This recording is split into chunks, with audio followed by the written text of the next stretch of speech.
तो GERD या हाइएटल hernia क्या होता है? GERD का फुल फॉर्म है गैस्ट्रोइसोफेजियल रिफ्लक्स डिजीज, और उसका एक प्रमुख कारण है हाइएटल हर्निया। अब हाइएटल हर्निया क्या होता है? बहुत सारे पेशेंट्स आके कहते थे हमारी नाभि फिसल गई है, खिसक गई है। तो ये पुराने जमाने में कहते थे नाभि फिसल गई है, खिसक गई है।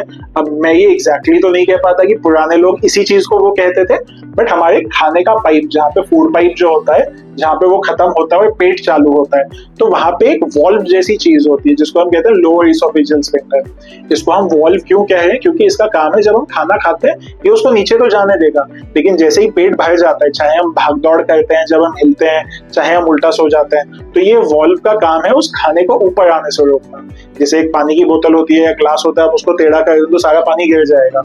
तो ये वॉल्व का काम होता है, जैसे ही हम लेटेंगे या पीछे मुड़ेंगे या उछल कूद करेंगे, भाग दौड़ करेंगे, तो सारा खाना या पानी ऊपर ना आ जाए।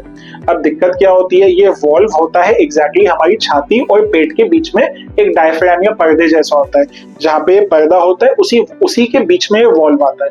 कभी कभी ये वॉल्व अपनी जगह से थोड़ा सा फिसल के ऊपर आ जाता है। अब ऊपर आने की वजह से जो इसको डायफ्राम या पर्दे से सपोर्ट मिलता है वो चला गया। अब जैसे वो सपोर्ट चला गया तो ये वॉल्व लूज हो जाता है। लूज होता है तो आपके पेट का जो खाना है ये काफी आसानी से ऊपर आता है। अच्छा, दिक्कत क्या है? अब पेट में खाने के साथ एसिड भी है, तो जब खाना ऊपर आएगा तो एसिड भी ऊपर आएगा।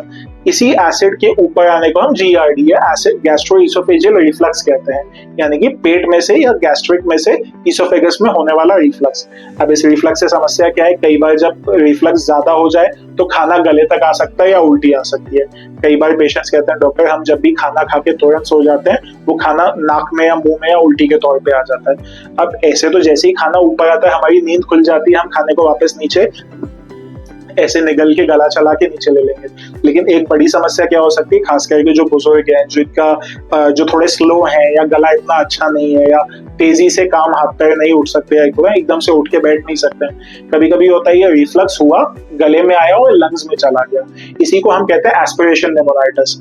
बहुत बार ये चीज अस्पतालों में भी कभी कभी हो जाती है कि पेशेंट बहुत सिक होते हैं, बहुत बीमार होते हैं, वो खाना ऊपर की तरफ आता है, पेशेंट इतना अच्छा होता नहीं है कि उससे या उठ पाए या खांस के या निगल के उसको अंदर ले पाए, वो चीज लंग्स में चली जाती है। तो ये एक जानलेवा तकलीफ हो सकती है, निमोनिया हो सकता है।